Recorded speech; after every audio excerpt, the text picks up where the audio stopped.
Hello and welcome. Thank you for joining us today for our third Talon Talks event. Our Talon Talks program started in 2020 to bring you, our community across the country together virtually to learn about topics of interest. In previous events, we've learned about the COVID-19 vaccine and also about the future of television. Today's session was originally scheduled to be part of our Alumni Interim Term Night event, which we unfortunately had to cancel back in January. The interest was so great in the topic that we decided to go forward today, and we're so happy to be able to present the materials to you and hold this event virtually today. We have to note at the beginning what a challenging day this is, as war is literally erupting in Ukraine, and as financial markets, both here in the United States and across the world, are under serious pressures. It also highlights just what a timely moment it is for us to be thinking about our personal finances, about our investment portfolios, about our financial security, and asking the question what role cryptocurrency might play in our financial planning. It seems like crypto is everywhere at the moment, from Super Bowl ads to the new name of the former Staples Center in LA to professional athletes asking to be paid in Bitcoin. This is particularly timely and exciting for me because March is contract month at Kinkaid, so I want to find out today if I should be asking Kinkaid to pay me in Dogecoin or Shiba Inu. I'm very excited to find that out.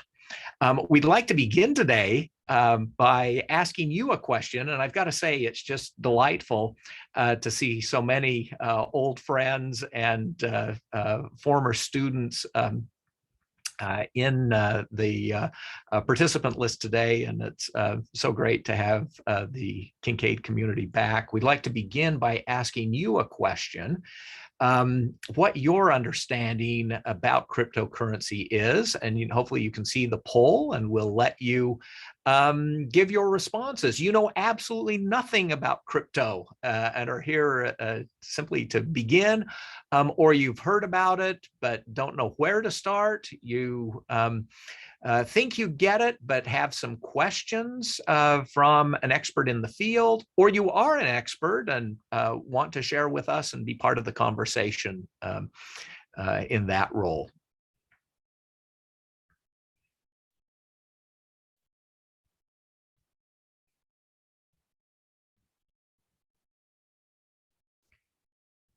So it looks like we've got folks from across the board here, maybe not so many experts, but we've got a lot of beginners and those that have heard about it and paid some attention to it, but don't know where to start. So we're at 20% with zero, 50% with don't know where to start. That seems the bulk of us, and thinking about it, but do know about it and have some knowledge about it, but have a lot of questions in our 30%. So it looks like we're all in good shape for an informative and interesting session today. And it's my pleasure and privilege to welcome to join us today Parker Lewis. Parker is the head of business development at Unchained Capital. It's a Bitcoin native financial services firm based in Austin. Parker is also the author of the Gradually Then Suddenly series on the fundamentals of Bitcoin, which MicroStrategy CEO Michael Saylor has credited among a number of resources in the company's decision to shift its public company treasury to a Bitcoin standard. Prior to working on Bitcoin, Parker was a member of the investment team at Heyman Capital, a global macro hedge fund based in Dallas. And prior to that, Parker spent the first 7 years of his career working in investment banking and restructuring at Deutsche Bank and at FTI Consulting. With that introduction, Parker, welcome, and I'll turn the time over to you. Great, Ed. Thank you for the introduction, and I'm glad to be here. My dad is actually from Houston. His whole family's from Houston. I'm from Austin and based in Austin, but I spend a lot of time back and forth between Austin and Houston and do a lot of my work educating about Bitcoin. So I really welcome and appreciate this opportunity. I'm going to go ahead and share a screen now and a presentation that we'll be walking through.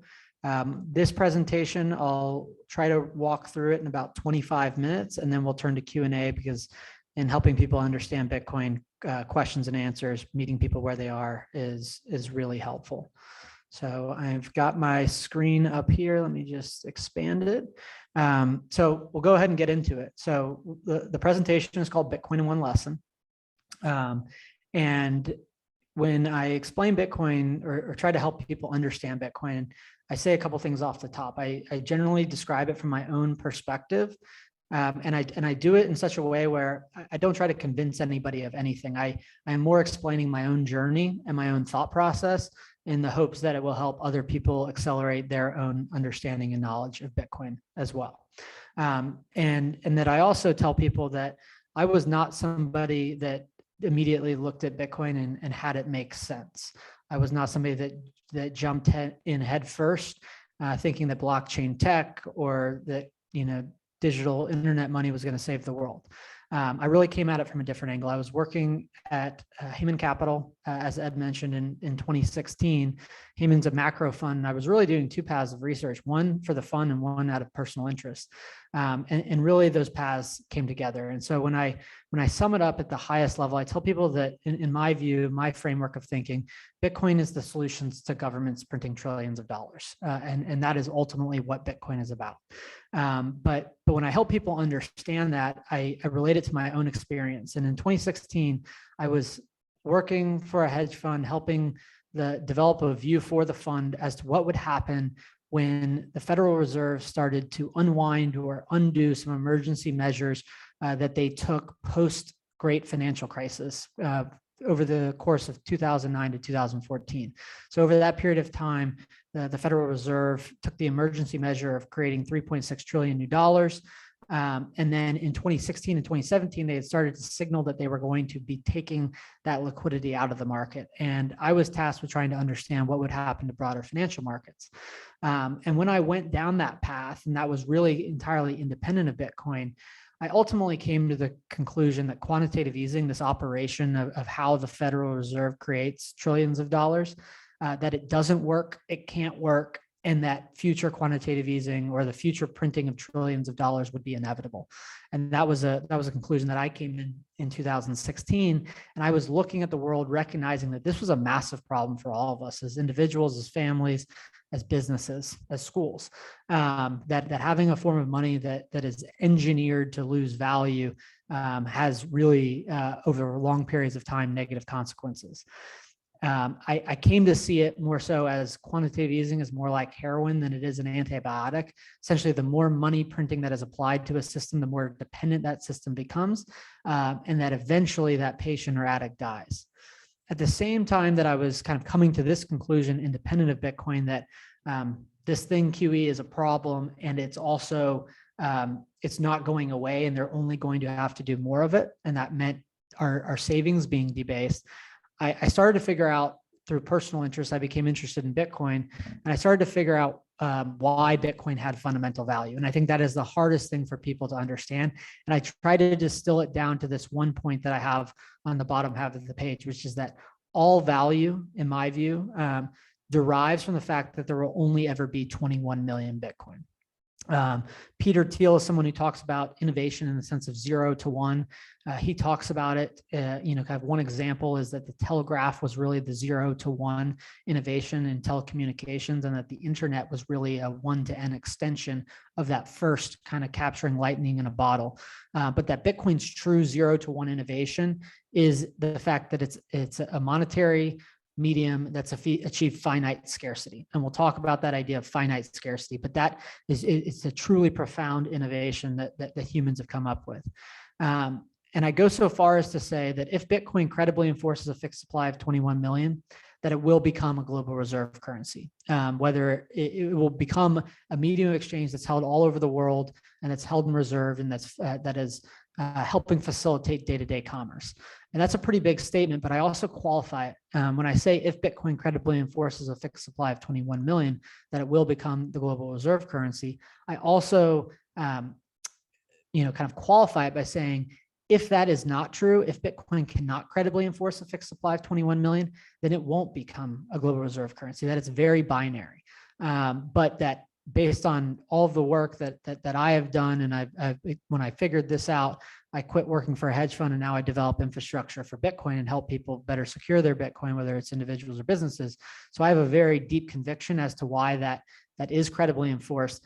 But I harp in on that point over and over in this presentation, that it's a recognition that there's a lot of noise in the Bitcoin world or cryptocurrency world, but it all comes down to this one fulcrum point, that all value derives from the fact that there will only ever be 21 million. How that happens is really Bitcoin's innovation, and that it provides the foundation for a new monetary system.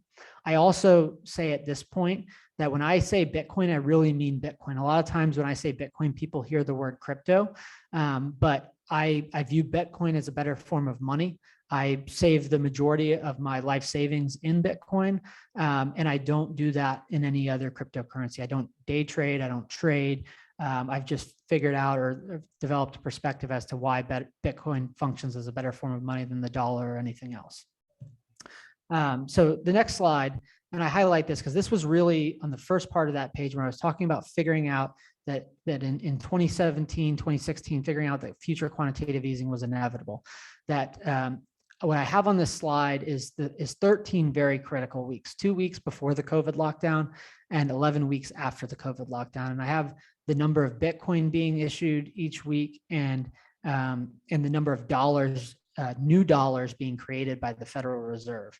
And when I say that, Bitcoin is a better form of money, a lot of people look at it and recognize that it's extremely valuable. And that idea doesn't make sense.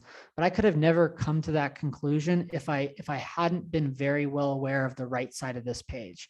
And I think that there is an idea, and we'll be talking a lot about the idea of money, because Bitcoin is really hard to understand because money is hard to understand, but that scarcity is the foundation of money's store of value property.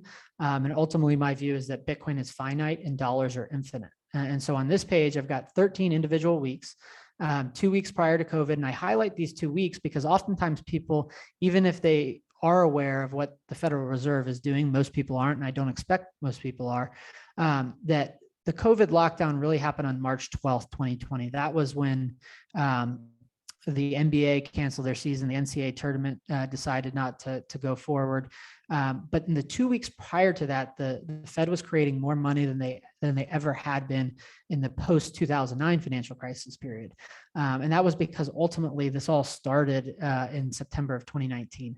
But I highlight here that these are each week new dollars being created. And I just read them mostly for effect, but because it helps people understand really the trade-off and value proposition of Bitcoin is the first week, 82 billion, second week, 70 billion. Then the COVID lockdown happened, 356 billion, 586 billion, 557 billion, and so on.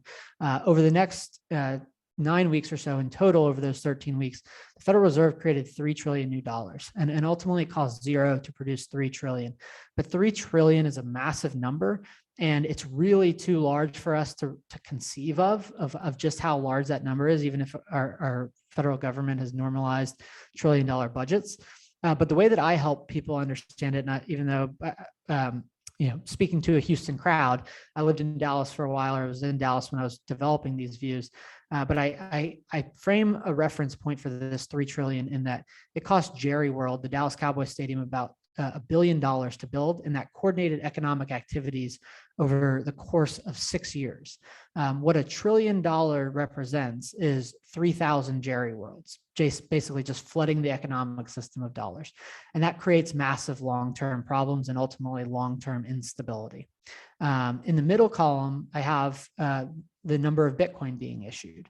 And we'll talk a little bit about how this happens. But the thing to note just at this level is obviously the numbers are much smaller. We can see 13,000, 12,000, 11,000, 10,000. But something really critical happens in the last 2 weeks, the weeks of May 20th and May 27th. You can see that the rate of Bitcoin being issued cuts from, between 12,000, 13,000, 11,000 to 5,200 and 5,500. And every 4 years, the rate of issuance of Bitcoin gets cut in half. And that is how Bitcoin enforces its fixed supply. That this doesn't happen because a group of people get together to talk about it and agree upon it. It doesn't happen because developers say so. It doesn't happen because software code magically says so. It happens based on pure economic incentives, and it's enforced by the entire monetary network. But that this is the ultimate trade-off. When I say if Bitcoin credibly enforces a fixed supply of 21 million and that all value derives from that, that Bitcoin will emerge into the global reserve currency, that this is the trade-off. Money ultimately is an A/B test, and that what Bitcoin is offering on a voluntary opt-in basis is a money supply that is finite, that doesn't need or isn't dependent on the need for trust versus the right side. And so in my mind, when I was looking at this problem in 2016 and 2017, I was looking at the same numbers. They just hadn't happened yet, but I was looking back to the financial crisis when they had printed $3.6 trillion, recognizing that it's like, regardless of Bitcoin, assume it doesn't exist for a second. This is a problem and there has to be some alternative. And then I started figuring out Bitcoin and that this finite scarcity and this fixed supply was actually designed to solve this very problem of governments printing trillions of dollars. This is just a summary to give you guys a context that over the 5 years post-financial crisis, the Federal Reserve created 3.6 trillion new dollars. And these are true new base money dollars. This isn't banks creating credit. And in the 2 years from September of 2019, when the financial markets really broke prior to COVID, that from September of 2019 to September of 2021, the Federal Reserve created 4.7 trillion. And it's to really drive in this point that future QE is inevitable. It has nothing fundamentally to do with COVID or the government shutdown. It's just that, functionally this does not work and only leads to more. Now, bringing that into Bitcoin, because I have to get into some of the fundamentals of Bitcoin. And this is where I do, and I always couch on this slide that I do not expect these ideas to be intuitive. These ideas are not actually designed to convince people, but it's designed to start a thought process. But I said something before, and I'll repeat it now, which is that Bitcoin is hard to understand, not because it's Bitcoin, but because money is hard to understand. And practically speaking, and this is true of myself, I'm not prescribing this on to you all, that everyone, when they look at Bitcoin for the first time, they're coming from a position of not ever really having had to question what money is, like why the dollar in our pocket is accepted by 325 million people in the country, probably 1 billion people in the world, why it holds value. And it's a very mysterious thing. But in order to understand Bitcoin, that you really have to start asking the fundamental questions about what is money. And that when I went down that path, I realized that scarcity is the foundation of money store value property, but scarcity alone is not sufficient for something to be money, but that it's really the aggregate of a unique set of characteristics and a unique set of properties found in 3 common goods. In my mind, these are the 3, and I'll explain a little bit about why. That scarcity is the foundation, but that a good has to be divisible and fungible, and that a good has to also be transferable. Because ultimately, when you start asking yourself that question about what is money, that you will come to the conclusion that it is a technology to help scale and facilitate trade. And I'm going to relate these 3 ideas to why these 3 properties taken together are so important in facilitating trade. Scarcity should be the most intuitive, in that if you are presented with a problem A versus B, if one form of money can't be printed, that there is a fixed amount and that nobody could create more of it, versus be paid in a form of money that could be easily printed, that just is natural to say. I'd rather be paid in the form of money that is more scarce. But divisibility and fungibility, this is a really important one that is less intuitive, which is that you need one common good to be able to measure all things large and small in an economic system. You need to be able to trade for a bottle of water, or somebody needs to be able to purchase the Dallas Cowboys. And you actually need one common good to be able to do that. And that divisibility and fungibility combined with the scarce good is actually kind of the two most foundational inputs. But that then if you're actually going to be facilitating trade, if you're going to be selling a car, selling a home, selling a piece of real estate, selling services, you actually have to be able to transfer that good. And that when you start to think about all the things in the world that are scarce, divisible, and also easily transferable, there's a lot of scarce things in the world that aren't easily divisible and not fungible. There are a lot of goods in the world that might be divisible and fungible, but aren't easy to transfer, like thinking about a bottle of water. And so these ideas, again, they're not designed to be intuitive immediately, but it's to take away the point on this slide that Bitcoin is hard to understand because money is hard to understand. And I do ask people to practice this in their daily lives, which is if you go and you ask people, what is money? A couple things will become apparent. That they haven't thought much about it. So then if they have a very strong opinion about it, that it's probably questioned. But that oftentimes people will say a combination of a few things. They will say it's a collective hallucination. They will say that it's a belief system, or they will say because the government has the ability to tax, or because the government has a military that secures it. And I would say that it's none of those things, that there have been 50 episodes of countries that have had a military, the ability to tax, and that there have been 50 episodes of hyperinflation in the last 100 years in the fiat world, or in the world where governments can print money. And that it's really not a collective hallucination. It's not a belief system. It's that we're solving this problem of trade, and that there are objective properties that make something better or worse. These are the key properties, and Bitcoin, in my view, has perfected them, which we'll talk about on this slide. So a lot of times people, kind of question when I say that if Bitcoin credibly enforces a fixed supply of 21 million, that it will emerge as the global reserve currency, that is the source of all fundamental demand. That also recognize that there's a lot of FOMO, there's a lot of people trading Bitcoin that don't understand it. But I'm saying for the people that find the signal, they find it there, and that's also why it will emerge and why it will be adopted by billions of people. But I also recognize that it sounds a little crazy when people are like, oh, how do you know that Bitcoin's going to be the winner? Why do you think this?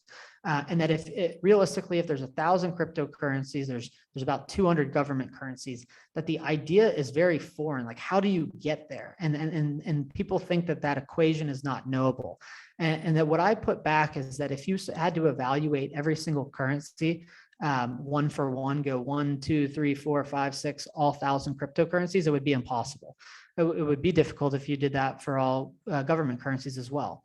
But that there's two principles, and I always anchor to first principles, because if you focus on and question these first principles and then come to certain conclusions, that it makes all the rest of the noise fade to the background, and you're actually able to make very sound judgments. And so these two ideas are that first, there is an optimal monetary policy. And what I mean by monetary policy is that question of, if I can be paid in a form of money, do I want to be paid in one that has, that is easily printed, or do I want to hold the form of money that nobody can print? And that the fixed supply, so 21 million, there's nothing magic about it. What's magic about it is that there can't be more of it. How that happens is Bitcoin's true innovation. But that this idea is, if you could be paid in the form of money that increased 3% a year versus 2% a year versus 1%, that zero is the best that you can do.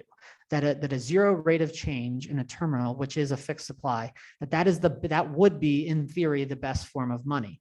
And then there's this other idea, and it's that money converges to one. And that has very little to do with Bitcoin in my mind. It has to do everything with the nature of money. And if people, and that's why I say, if people have not questioned what is money, that they're going to be they're not going to be in a position to be successful in trying to understand Bitcoin. But when I talk about money converging to one, it is if money does converge to one, and if the best form of money is the one with the lowest rate of change, that Bitcoin will then emerge as the global reserve currency. I look at these two equations and I say yes. The right side of the page is harder to understand than the left side of the page.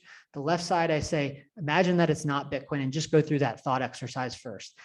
If I could, if I could be paid in a form of money that nobody else can print or create, would that be optimal to any other form of money? And then on the second idea, which we'll talk about to help you guys kind of put this in the frame of reference, it is tied to the idea that money is solving a problem of trade. And that essentially somebody that I'm performing goods or services or delivering goods to or performing services for, they already have to have the form of money I'm willing to accept in order for us to trade. And that convergence on a monetary standard, it's not like competition between companies. There may be many different companies, and those companies are designed to earn money, but they all actually need the same form of money, and they need to have converged on an objective basis on which to trade. And that really serves as the foundation of why money converges to one. But that I tell people, rather than go out and look at 1,000 different cryptocurrencies, think about these two ideas. If you think about these two ideas, you may come to a different conclusion about Bitcoin, but you will start looking for the best form of money, and you will start evaluating it based on the objective properties that I laid out previously. But here I do make it an important point to say, and this is again, I don't try to convince people through this. I'm just explaining how I got to the point of not understanding Bitcoin at all to storing the vast majority of all my wealth in Bitcoin. It was because I came to the answer on these two questions. And that I designed to be a roadmap for others to then contemplate, but that there are 4 questions if you want to understand Bitcoin. It is Bitcoin actually finitely scarce? How? If so, does that make Bitcoin viable as money? That's the question of just assume that it were true and it wasn't called Bitcoin. Would that be viable? Why can't Bitcoin be copied? And do monetary systems converge to one? My view of it is monetary systems do converge to one. Bitcoin can't be copied for that reason. And that because Bitcoin has a optimal monetary policy, the world is converging on Bitcoin as the global standard of value. Now, this is a slide I like to, because I go into each different idea quickly. It is, how does Bitcoin enforce a fixed supply of 21 million? And this is a dummy slide because I tell people do not focus on this point first.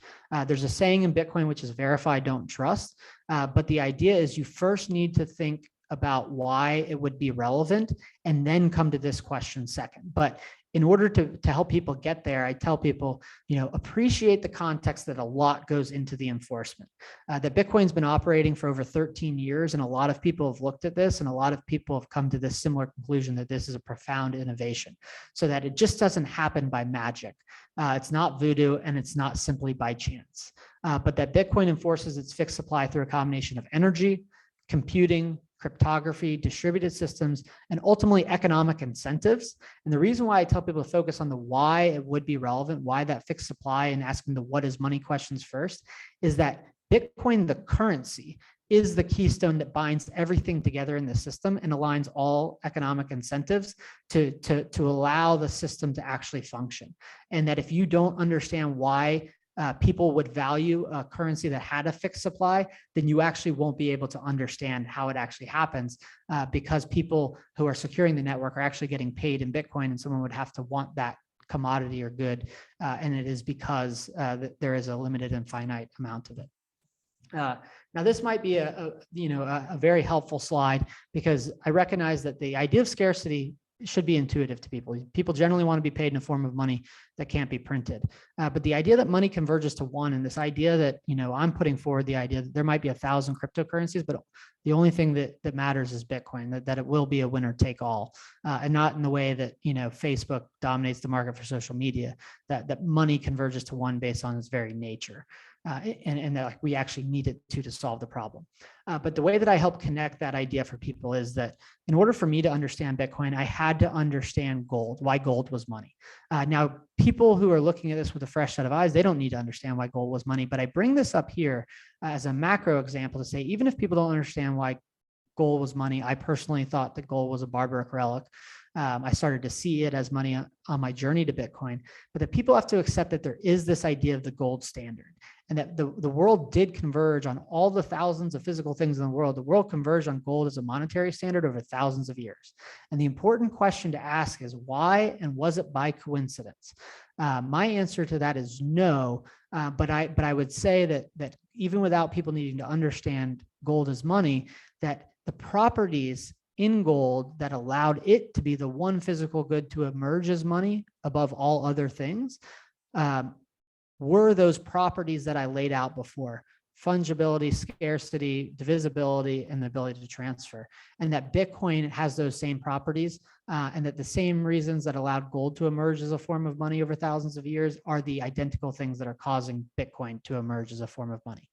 But if even people don't kind of, if that idea isn't intuitive, I get to this micro idea. The micro idea is that 99.9% of people use one currency on a daily basis. So that is when you go to the grocery store, when you go to the gas station, when you go to the doctor, everyone in our local economy is transacting in dollars. Everyone in Europe is transacting in euros, Mexico pesos, and so on. There might be a few companies in the world that are multinational that deal in dollars and pesos and euros every day. There might be some people on a border that work in dollars and euros on a daily basis, but everyone virtually to a person only transacts in one currency. And again, the key question is why, and is that by coincidence? I say that trade is an intersubjective problem, and convergence on one monetary standard happens by necessity, not by coincidence. And it is because it's solving a problem of trade, and that's inherently intersubjective. Now I've just got about 2 or 3 minutes left on these slides, and then we'll open it up to Q&A. But this is where I get back to the highest level, which is money is ultimately an A/B test. And an exhibit A is the dollar supply. What I have here is the supply of dollars going from about 1 trillion in 2008 to nearly 9 trillion today, an expansion of 9 times, increasing the monetary supply by 9 times. And I call this slide my fool me once, shame on you, fool me 4 times, shame on me. And that I asked the rhetorical question of if QE, if the operation of printing money works, why do they always need to do another round? Why do they even always need to do it again? And why is it always larger? I developed a sound logic as to why that was the case, and figured out that Bitcoin was the alternative. But I have 2 quotes here to go along with. I've got the supply of dollars here, and then I've got the supply of Bitcoin on the next slide. But I have a quote from Paul Tudor Jones, who is one of the largest asset managers in the world, who announced that he had bought Bitcoin in May of 2020. And I share a quote from his investment letter when he made that announcement. He was describing what was happening in those key 13 weeks that I told you about before. He said, it has happened globally with such speed that even a market veteran like myself was left speechless. We are witnessing the great monetary inflation, an unprecedented expansion of every form of money, unlike anything the developed world has ever seen. And then exhibit B. And this is a quote from the same letter from the same person. He said, I also made the case for owning Bitcoin, the quintessence of scarcity premium. It is literally the only large tradable asset in the world with a known fixed maximum supply. By its design, the total quantities of Bitcoins, including those not yet mined, cannot exceed 21 million. And what I have on this slide is the supply curve of Bitcoin. The blue line is the total supply. This is kind of aggregating to a total supply of 21 million. And the orange line is how that happens. It's the rate of issuance, and seeing that rate of issuance, like I showed you on that slide before, where the rate of issuance each week dropped from 10,000 to about 5,000, that over every 4 years that stair steps down, not by chance, but by hard economic incentives and ultimately Texas Energy, but that it really doesn't take a rocket scientist to figure it out. That Bitcoin, I like to say, it is more common sense than it is IQ. That it's A, dollar supply versus B, Bitcoin supply, and C is the price of Bitcoin. I never try to forecast the price of Bitcoin, but I know why people are adopting it as a monetary standard. And I say in the A/B test of money, monetary properties, the relative strengths of monetary properties, the relative scarcity, the ability to divide and aggregate, the fungibility, and then the ability to transfer, that the monetary properties are the input and price and value are the output. And what I have here, because when people hear me say that Bitcoin is the best form of money, they see that it's extremely volatile. But what I have here is a log chart of the price of Bitcoin. And the price of Bitcoin is the greatest market signal for increasing Bitcoin adoption, because you can't create more Bitcoin, but that as more people, as knowledge distributes and more people think about this question, they ultimately decide that they would rather hold Bitcoin than dollars as their reserve or their balance sheet currency. And that an idea that I put forward, which isn't as intuitive because many people just haven't thought about it, but is when a dollar and a Bitcoin trade, the exact same number of dollars in Bitcoin exists. That secondary market transaction does not impact the supply of either. But a price of Bitcoin going up is the market communicating a preference that it would rather hold Bitcoin and that it would rather trade more dollars to hold a fewer and a smaller unit of Bitcoin. But that ultimately the world is converging, and it's everyone's consciously or subconsciously realizing that they have this problem that is trade. They need a better form of money and they're looking for alternatives. And I'll read this quote because I do think it's really important, which is, history shows it is not possible to insulate yourself from the consequences of others holding money that is harder than yours. That the idea is that right now Bitcoin is a choice, but it's a very consequential one because money does converge to one. In my view, it is people have the opportunity to voluntarily opt into this system and benefit from it today. But once enough people in the world figure it out, then everybody else at the end is going to be dragged along. And that I view Bitcoin as the greatest asymmetry that's ever existed, because it's not only has incredibly high asymmetric upside, but that there's negative asymmetry to holding a form of money that is being displaced. And it's not anything because of Bitcoin, it's because they're printing trillions of dollars of it, and that people really operate out of self-preservation and survival to be able to satisfy their needs, to be able to get very basic necessities like food, water, healthcare, gas. And that I also kind of think about it as, and that's what we're here to do, not just today, but I'll be a resource for the Houston community. I'm traveling down this evening to the Houston Bitcoin meetup tonight, but I help people understand this because Bitcoin is knowable. Most people think that it's not, but I think that, kind of when people start to develop this framework around it, that it starts to make sense out of something that previously made none. So with that, I'll open it up to questions, bring Ed back in. And anybody then, kind of after this that ever needs help, that we're here, both on the education side as well as helping people secure Bitcoin. Thanks so much, Parker.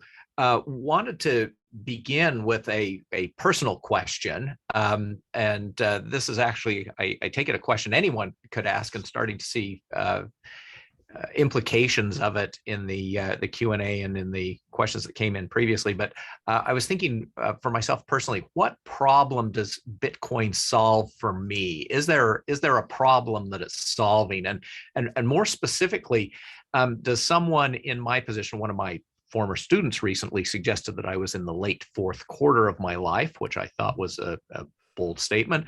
I'll say somebody in their 60s.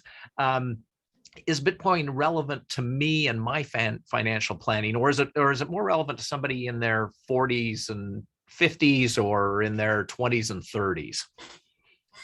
That's a great question, Ed. I think about it as every single day that dollars are being printed, that our savings are able to purchase less. And that is engineered to happen. And even if there's a lot of economic uncertainty in the world, what is certain is in the last month, even the Federal Reserve created 120 billion new dollars.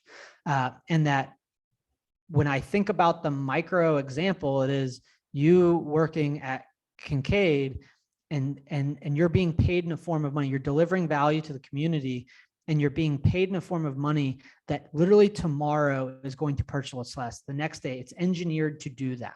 And ultimately that currency stops working. And so while Bitcoin is volatile, it is structurally designed to hold value because nobody can create more of it. And this is also something that I look at and I say, and this is just, it's something I didn't share previously, but I look at this world where, like, maybe when we estimate it, there's a maximum of 10 million people that have any material exposure to Bitcoin, that are using it in any material way as a savings mechanism. There might be 200 million people that are connected to like some Coinbase account, but I don't consider $5 as being material. But that, in my view, the timeline of what this happens over from here, Bitcoin's gone from zero to here to about 10 million people in 10 years, that it's likely going to go from 10 million to 1 billion people in the next 10 years, that I view Bitcoin, that the future I see is that everything's going to be, Bitcoin in the future is going to be adopted by the entire world. Its value at that future point in time, once it's been adopted by 1 billion people plus, will be perfectly stable, and that will literally go to the grocery store and the gas station and pay for it in some Bitcoin denomination. That the prices will be denominated in Bitcoin.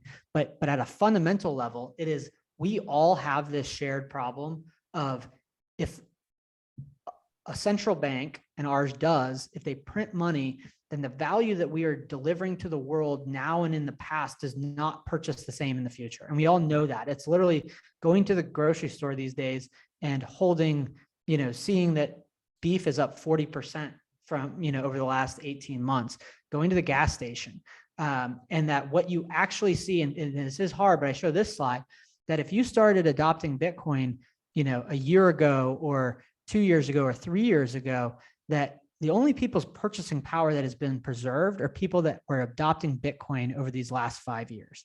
That in Bitcoin denominated terms, the price of gas is actually cheaper, and that the ribeye at the grocery store is actually cheaper. But that is the problem. We all have it. We all experience it. It doesn't matter if you're going to live for 5 years, 10 years, 20 years, 30 years. That's something that is finitely scarce beyond horizons. I recognize that the price of Bitcoin is down today about 5%, but that there's a reason why people are demanding it and adopting it. And that adoption is what causes it to store value over time. But everyone who's doing it for the fundamental reasons, and it is this idea that even if there is FOMO and speculation, knowledge distributes as a function of time, and knowledge distributes exponentially.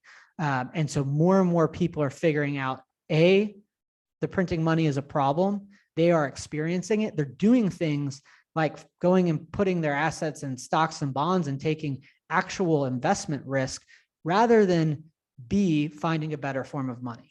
And that what we're all looking for is a way to better store the value that we've already contributed. So I would say we all have that problem. It is acute. It's more acute than people appreciate, but they're starting to appreciate it every day. And the way that they feel it is in local prices and things costing more and more. But all of that originates from this slide, that if you print trillions of dollars, people are literally going to stop valuing that, and that they're going to seek an alternative. And in my view, that is going to be Bitcoin. So yes, I view you certainly. And then look, kids too, we got to think about the future. But that practically speaking, anyone who's contributing real world value has an economic incentive to store it in a better form of money, and something that is finitely scarce. If it were finitely scarce, if people came to that conclusion, that's why I do what I do, that they will see that this actually solves a problem for them today, and not any other cryptocurrency, not cryptocurrency XYZ, but specifically Bitcoin. And could I just follow up on one thing that you said there? So I wake up this morning, I've got my Bitcoin holding, and with the events transpiring during the night, Bitcoin drops 8%. And it's up a little bit now from being down 8%, but that looks incredibly volatile. I don't have the sense that my dollars moved like that this morning. So you're talking about Bitcoin as serving as this store of value. How does that square with what I'm seeing with regard to the volatility, not just today, but over the last several weeks, the last few months with Bitcoin? That is also a great question. Yeah, and I appreciate you asking it. So the volatility is a hard one, because when I come here and I say that Bitcoin is the best form of money that's ever existed, and then it will emerge as a global reserve currency, people look at it and they say, but it's down 50% over the last 3 months, and it's down 5% today. Like, that does not look like anything that I have ever known to be money. And that I also recognize that, but then I put an idea back, which was the idea that Bitcoin is hard to understand because money is hard to understand. And so I asked someone at the start of that question to say, but do you know why your money has value in the first place? Because when people say it doesn't look like any money that I've known, they also have taken money for granted and haven't gotten deep down that what is money rabbit hole. And that when they come up to the other side, they will start coming to these conclusions, which are that Bitcoin is volatile, yes, but that when you zoom out, and again, this is the chart of Bitcoin in a logarithm format, log scale, from 10 cents to 42,000. That Bitcoin is volatile over short periods of time. That volatility actually skews in your benefit because we're in this period of rapid monetization or rapid adoption of this new monetary standard. And so when I look at it, I say, okay, hey, zoom out. When I started saving in Bitcoin, Bitcoin was $500. So when it went to 60,000, I didn't sell any Bitcoin because I'm still accumulating. When I say I have 95% of my wealth in Bitcoin, and certainly I want to say, do not do this. This is after I've been down this rabbit hole for 5 years. But that when I look at it, it's like, well, it's held value over time. And so if I'm just saving in this over time, that more people are figuring this out and demanding this as a monetary standard. And then I'm going to be able to actually have an economic medium that beyond a day or 2 days or a week or a month, it is holding its value versus the alternative, which is a dollar, which is that it's functionally becoming less and less scarce, which is driving its fundamental value to zero. And so the idea is, it's like people need to understand the volatility. And what I mean by that is, this is the zoomed out chart. So like Bitcoin rises, corrects, but when it corrects, it never for some reason achieves a lower low, that the base always resets higher. And I like to help people understand that. So when you think about Bitcoin's volatility, because when you start to see the field, that it starts to become almost rhythmic. But I use the example, imagine, okay, whether it's right within an order of magnitude, there's about 10 million people that have any material exposure to Bitcoin in terms of savings. But that, imagine we go from 10 million to 100 million in an adoption wave, that the people that are buying Bitcoin increase by 10x. But the supply curve here on this line, this blue supply curve, the fixed 21 million supply, it doesn't change. That Bitcoin supply is perfectly inelastic. So what you have is 9 out of every 10 people are coming into the market, accepting that most have no idea what they are doing, and many are trying to get rich quick. But regardless of whatever the reason, even the people that have kind of found the signal, 9 out of 10 are pricing a good for the first time, and they're operating with very limited information versus, on a relative basis, the people that have previously bought it or previously owned it. And so when you think about that, the idea of demand increasing by orders of magnitude, by 10x, 100x, and supply not changing, this idea that when 10x the people demand iPhones, they make 10x the number of iPhones, and they can create prices being stable. But when you have a fixed supply and demand increase by 10x, that what has to happen is that good has to be bid up in order to incentivize people from foregoing it ultimately. And so when we think about it, it is, so long as marginal demand represents multiples, if not orders of magnitude, of the embedded demand, the embedded base of people that are saving in Bitcoin, that volatility is absolutely necessary, and it is natural to the process of price discovery.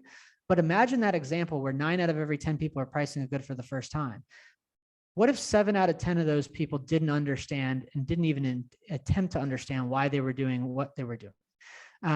But that if only 2 out of those 9 people figured it out, that is why the base resets higher. The base of Bitcoin holders then goes up by 3x.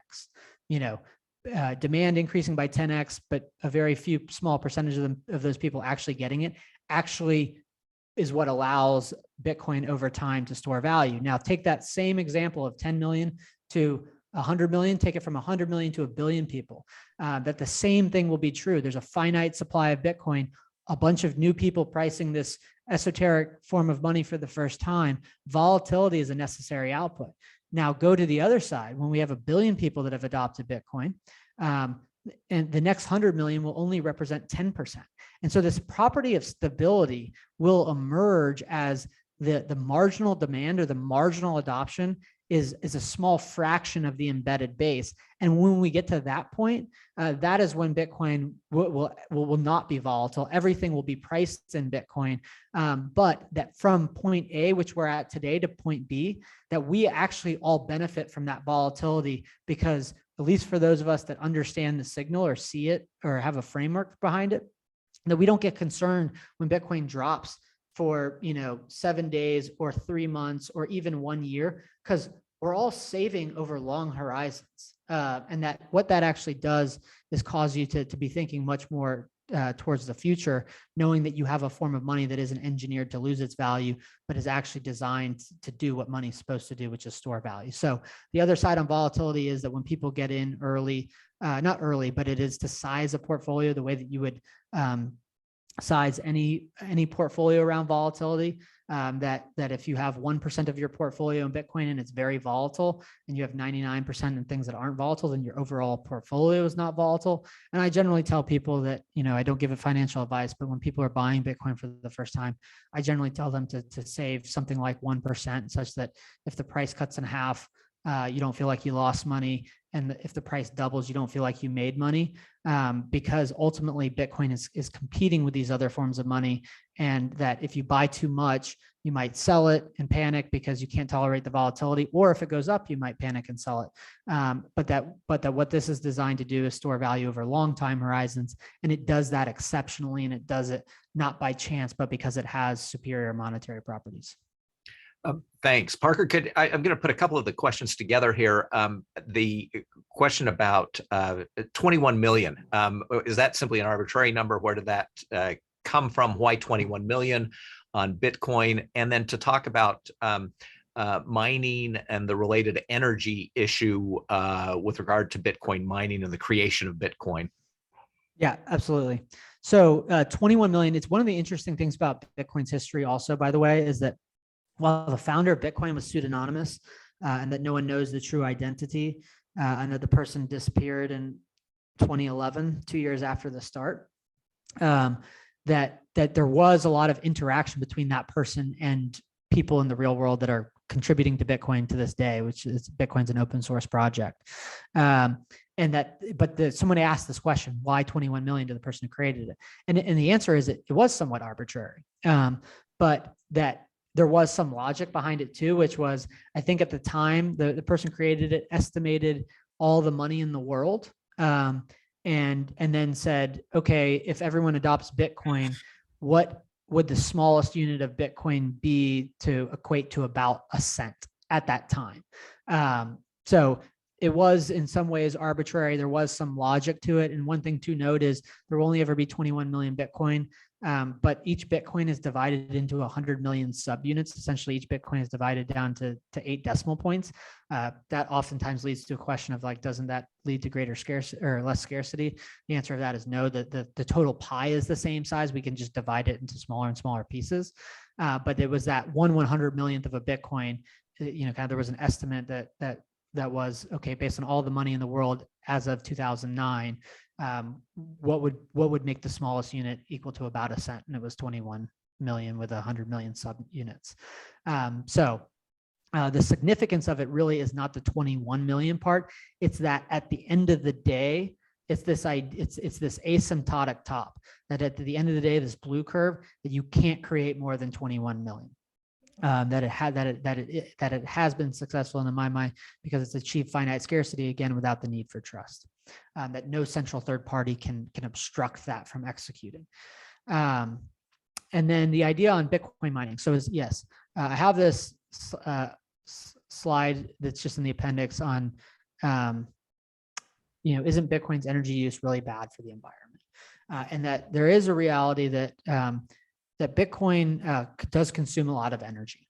But what I say on the start is that Bitcoin's hard to understand, and a lot of people that are concerned about the energy that Bitcoin consumes about 18 gigawatts of energy today. They don't, it's like recognize that this thing Bitcoin is hard to understand. That, generally when people do a cost benefit analysis, they need to understand the benefit, and that they are really not in a position to do a cost benefit analysis if they don't understand the value of Bitcoin.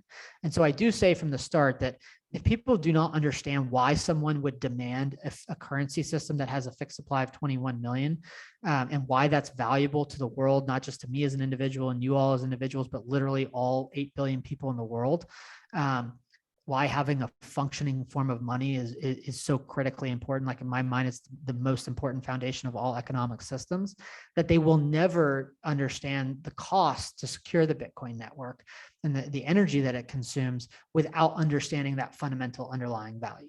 The analogy that I draw here is that, I think about money as money is a very basic necessity. It is not a collective hallucination. It's not a belief system.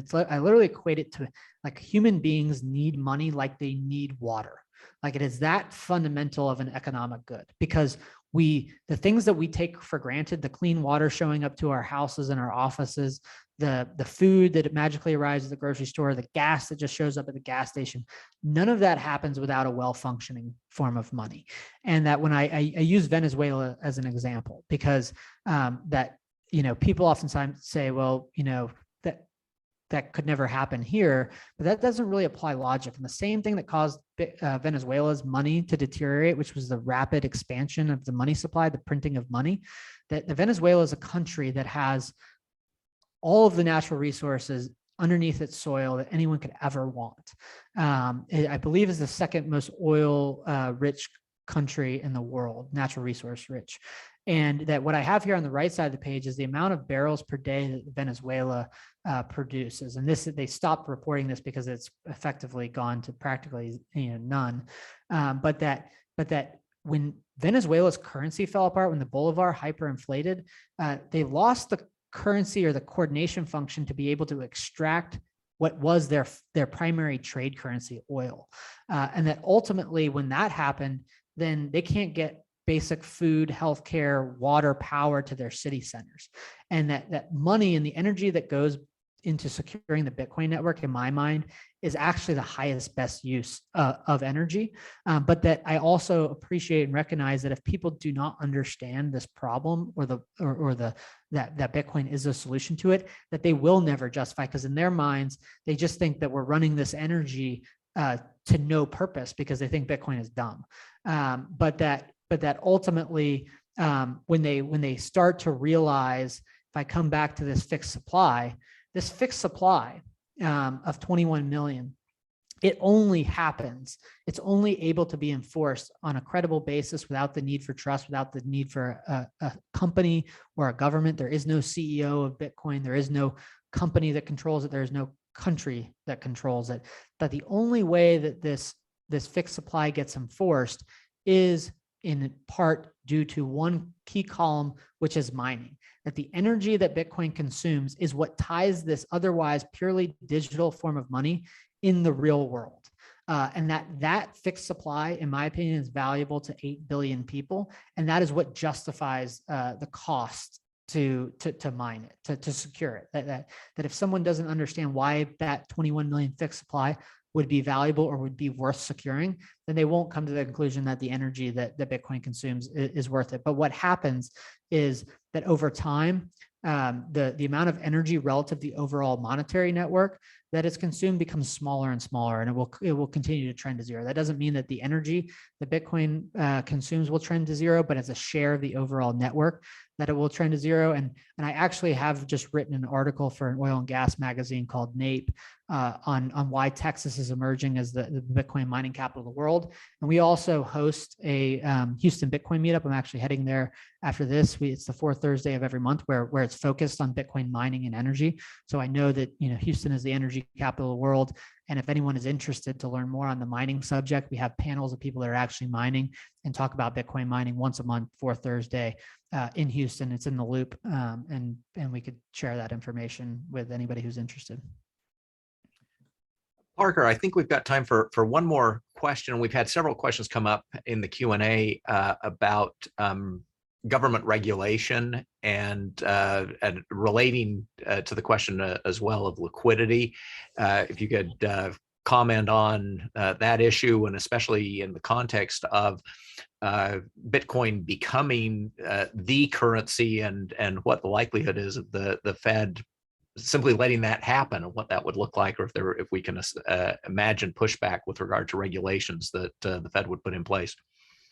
Yeah, I think because it is one thing that I like to highlight, that sometimes when I talk about these ideas, people think that it's like, anti-American or not patriotic.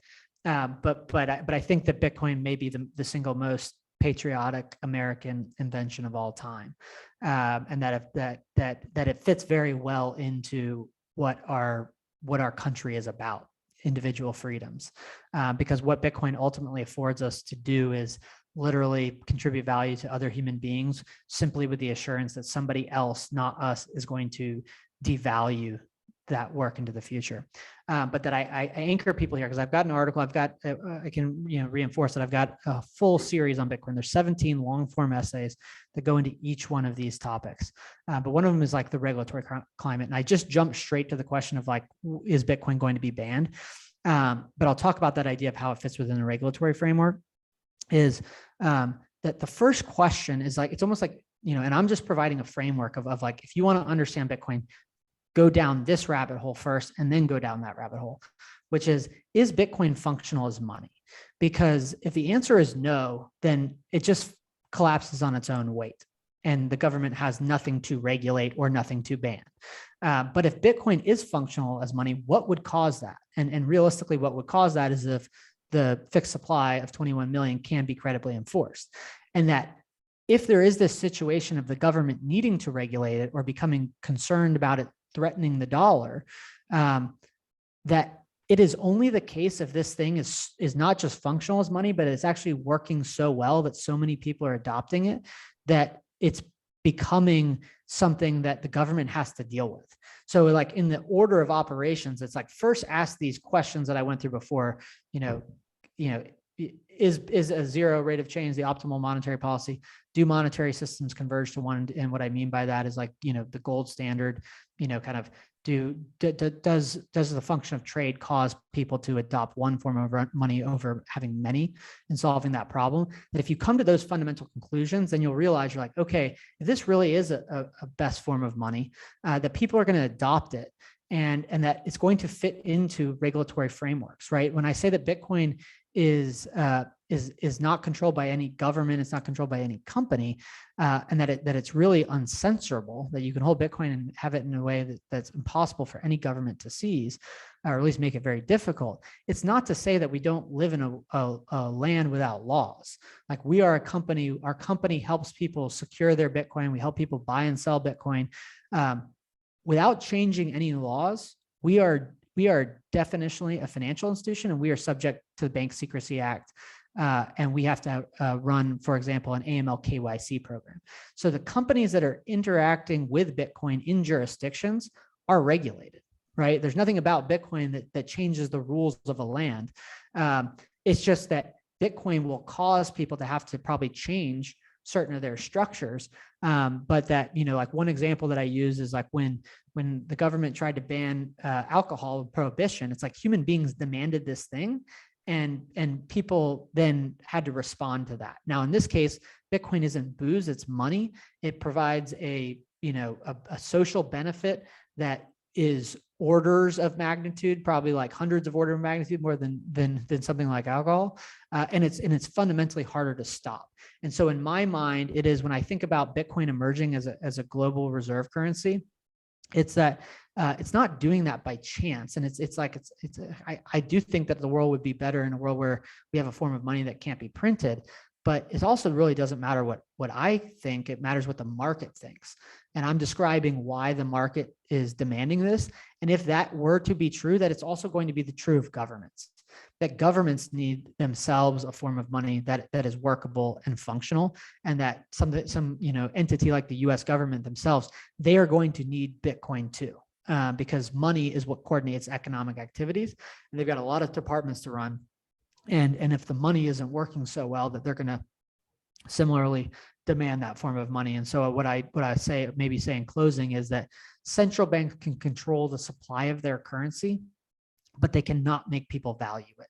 And that if it becomes apparent to people that trillions of dollars are being printed, that their time is inherently scarce, that they cannot keep converting their finitely scarce time into an economic good that can be easily printed and debased and lose its value, because the whole purpose of them storing their value in that medium is to preserve it into the future. And so that it is a inevitable consequence of, if A is the central banks printing trillions of dollars, people need a solution to that problem. They're going to seek one out. And then the regulatory structure, I believe, will adopt around it, like we've seen in El Salvador, where they just made Bitcoin legal tender. And there's actually states in the United States, Arizona, I believe, is one, California is another, that are evaluating Bitcoin as legal tender as well. And so I think that when people find out that this is a better way, the better form of money and a better way to store their value, that a lot of things about regulation will change to fit it in, but it also doesn't change any rule or law that currently exists, and that everybody that, or not everybody, but people that want to be law abiding still follow all the rules, and that companies that help people in Bitcoin are subject to those laws. Great. Well, thanks so much, Parker. We'll have to leave it there. Certainly appreciated your taking the time to join us today. Thanks for the presentation, and thanks to our alumni, our parents, students, and faculty members who have joined us today. Please note, a recording has been made of the webinar, and a link will be shared at a later date, so keep an eye out for that. And we wish you well for the rest of your Thursday. Thanks for joining us. Thanks, Ed. Take care, Parker.